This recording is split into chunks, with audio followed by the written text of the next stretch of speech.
Okay, go for it, guys. So, Key and Turkey, first and foremost, could you explain this wellbeing and mental health event and what it's all about? So I've been working with Cardiff City Football Club for the last 9 months or so, looking to explore how we can start to embed mental health and wellbeing policy and support processes for the whole club organisation. So not just the players or coaches or managers, but actually all across the board at all different levels of the organisation. And as part of that, we wanted to keep carrying on the discussion. And so that really fed into sitting down and thinking about having an afternoon within the week that we talk about Mental Health First Aid Day, Mental Health Awareness Day, and we're using that as a means to start discussions across the whole organisation. Yes, Evan here. I was just going to ask, what's sort of your relation to sort of the event? Is there sort of any reason why both of you sort of have started this? Maybe from friends, or is this family related, or is it just due to sort of gap in the market, sort of sport-wise? So I guess there's 3 reasons why I'm involved in this area. One is I'm a practitioner psychologist who has worked for a long time helping to support athletes going through major life events. I guess the second reason is I've been doing lots of applied academic research work around this area over the last 4 or 5 years.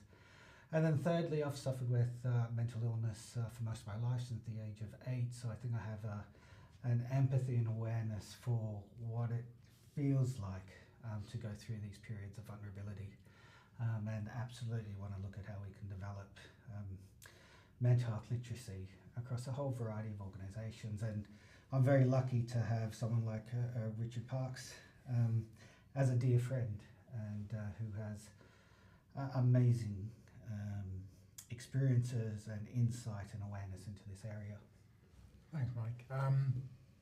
So it's a real pleasure and privilege to be part of the event. I guess my background is twofold, really. As Mike said, we've been friends for a long time now, and Mike and I worked on a film called Climbing Out of Lockdown, looking at the mental health impacts of COVID in Wales, that was commissioned and broadcast for ITV Wales last year. And as a result of that, our kind of working relationship has evolved and strengthened into this project. Also, as a former athlete, former professional and international rugby player, it's something that I feel really passionate about. Personally, I struggled and suffered with poor mental health when injury ended my rugby career, and although I found strategies and mechanisms to manage that, I don't think it ever leaves you, and I certainly wish that if events like this, and if the conversation had been as active as it is now when I was playing, I think I would have had a very different experience. So, it's pioneering, it's really exciting, and I think it's a really important conversation to have. So just for when you were playing, and then after when you were playing, did you receive any support? Was there any support network set up for yourself? So, I was playing 15 plus years ago, and of course there are individual practitioners in and around the club that had an expertise and an awareness of this. We had a team doctor at the time that was very forward thinking in this area, but from a cultural point of view, and I think from a sport-wide point of view, I think it's fair to say that there were not the support structures in place that we're working towards, or I'm not, but Mike and people in the space that we're working towards putting in place now. And being really frank, we didn't even have the language to talk about vulnerability, or to talk about mental health, or to talk about the challenges that we all live and breathe in life outside of sport, that have a huge impact on the athlete that we bring to the training field and the athlete that we bring to the pitch. So in a short answer, no, although it would do individuals disservice if I didn't acknowledge that, of course, there were people in and around the sport and the sector that were very progressive in this area. Just a question to both of you. Do you believe there still is, quite a long way from, obviously there's a lot in sport about mental health. Do you think there's still a long way to go? Yeah, I think what we are better at is absolutely the putting in place now the crisis interventions, but there's a whole lot that we can be doing around how can we build in the protective factors earlier. So what can we start to instill in academy players, for example? What can we do with new employees into a high performance environment? How can we induct them into a vocabulary that accepts that mental health challenges, periods of vulnerability are typical, are normal when it comes to the human experience? And moving it away from the crisis intervention into some positive psychology interventions. What are our strengths? How can we build that resilience? How can we use wonderful people like Richard as role models to help with those conversations? And I think that's why I'm really excited about the event at Cardiff City, is that it's about players engaging in this conversation, it's about the sports science staff, and it's about the person who works behind the counter in the retail centre. So it really is a whole club approach, and Richard did really well to mention, there are in every organisation one or two individuals that seem to get it and are incredibly supportive, but this is now absolutely about embedding cultural change. I think that's what really excites me about this particular event. As an athlete and as a former team sport player, I think quite often we'd be siloed, and these kind of conversations would be had separately, if at all. And I think it's a really exciting opportunity for all components and all of the team, in the true sense of the word, to come together. And personally, that's what really excites me. Do you think that's also something that gets quite overlooked in sport? Obviously, because in high performance sport, it's such an extreme environment. Very few people are exposed to it. So when we talk about mental health and how it being a problem for professional athletes, we're like, no, really? So would you say it's overlooked on elite athletes or athletes of any level? Yeah, I think media seems to, has in the past at least, and perhaps still does so, sees elite athletes, soccer players, rugby players as superhuman in some way. And the reality is, and our research is pretty clear on it, that they're obviously just as susceptible to the same level of mental illness frequency as the typical population. There is some research that talks about how professional soccer players and rugby players might be at slightly increased risk. Just because you're an elite athlete doesn't make you immune to the typical life struggles that we're all going to experience. I guess what's particularly challenging, however, is that there might be still that prevailing stigma in some cultures in high performance sport that says it's a weakness, that says somehow it devalues you as a product. So we really need to keep breaking down the stigma associated with disclosing a vulnerability. And again, there's research to demonstrate that those athletes that have lived through periods of adversity and managed to develop really significant coping skills and resources as a result of that are actually the ones that are predicted to go on and be more successful. So trying to create an informed, evidence-based discussion around this will do a lot to start breaking down some of those stigma. And based off something that you've just mentioned, Richard, would you agree that you've experienced that when you were a professional athlete, and the high pressure environment, and B, that it gets overlooked? I think of course there is some synergy and crossover between any and all high performance environments. I think sport brings with it some unique challenges as well that sometimes gets overlooked. For me, it's an incredibly volatile and dynamic environment. I think, that as a player, I guess my only focus and the support around me was the performance that I delivered on a weekend.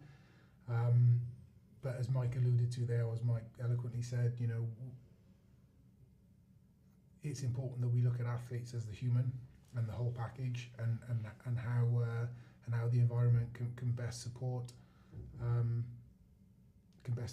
the human and not just the athlete. And extend that to their relationships. And there's research that is just going on with a colleague, Sophie Kent Ryan, who's based in Leeds, who's looking at how we can better support the partners of professional footballers, particularly when a professional football goes on loan, for an example, to another team. Those can be pretty significant change events across the whole family unit, and not just for the footballer.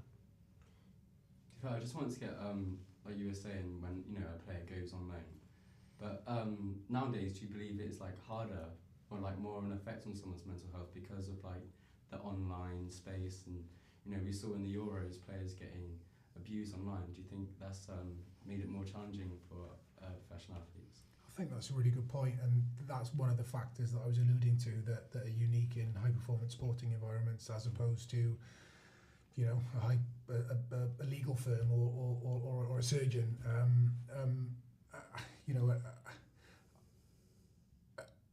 And so often, I think, as a society and certainly as a community, we only focus on the performance on any given weekend. For me, the more that we can create cultures that embrace our difference, that actually celebrate kind of the neurodiversity that we bring to sport, and nurture us and nourish us as humans, as the whole package. I think the better outputs that you'll get from athletes, and also I think the better experiences that athletes will have.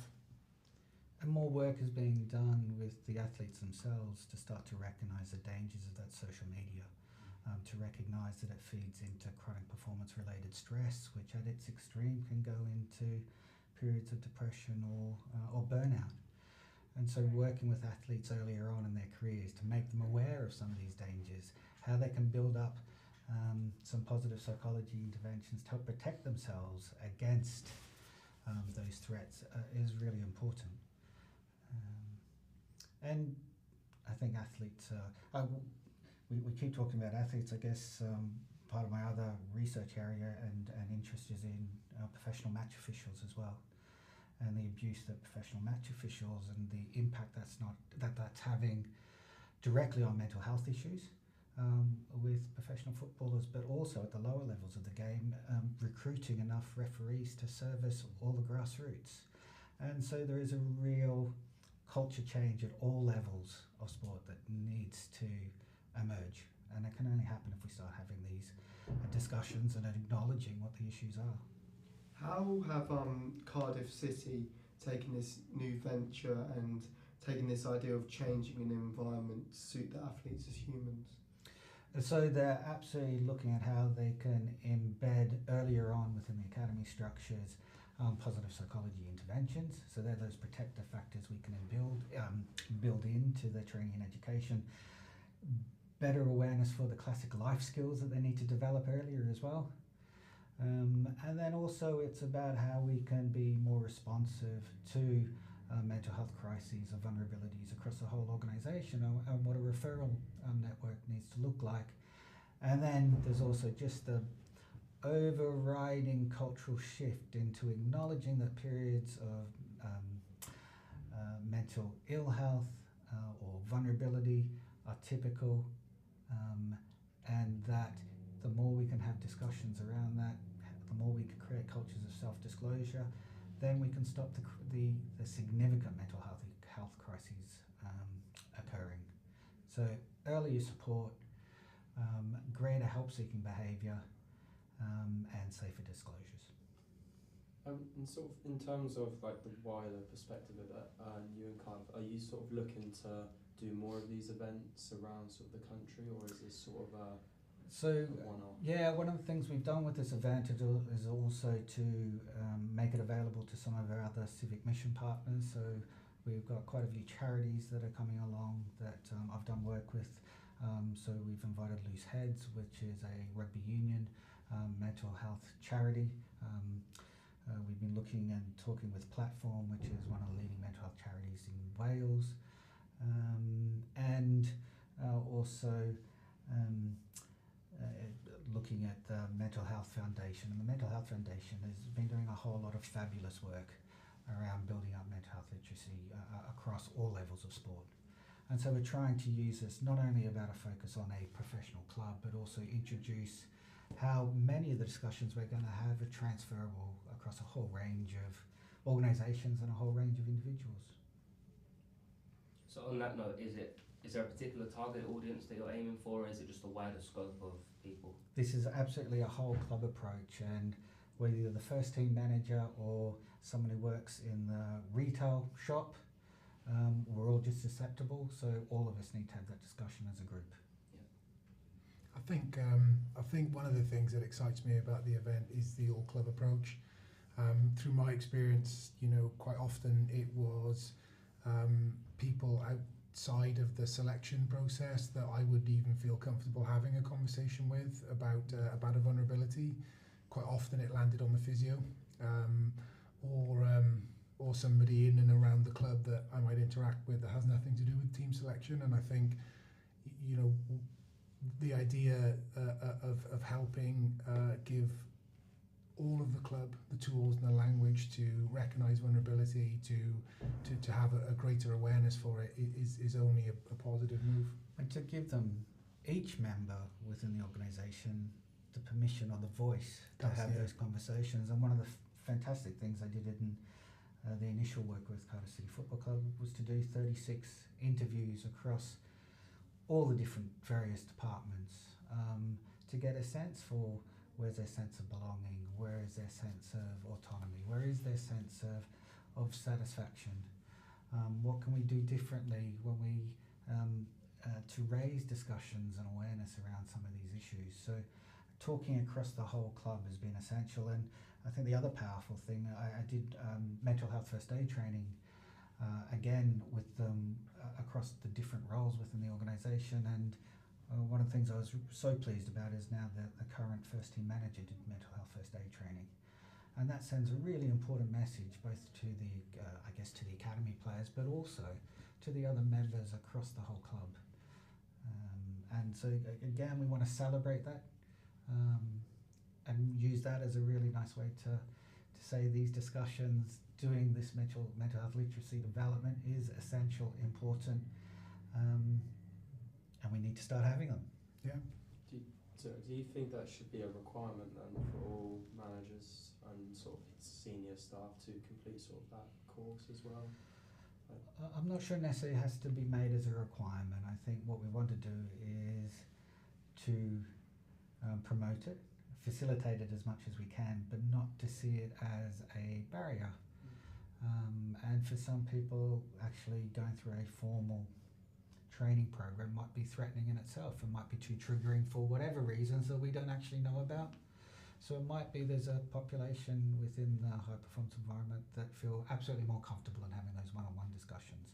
I think the most important thing is to have people available, whether it's to do a training or whether it's to have those one-on-one conversations. It's a little bit of a jump, but just for you, Richard, your 737, awesome achievement, by the way. How much did that help you and your own mental health after you did that? Obviously, it's an incredible achievement, but I'm assuming there was something that drove you to do that.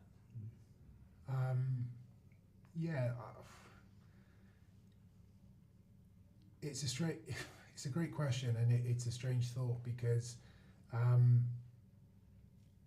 I look back at that period of my life, and I don't really believe that I handled that transition as well as I could.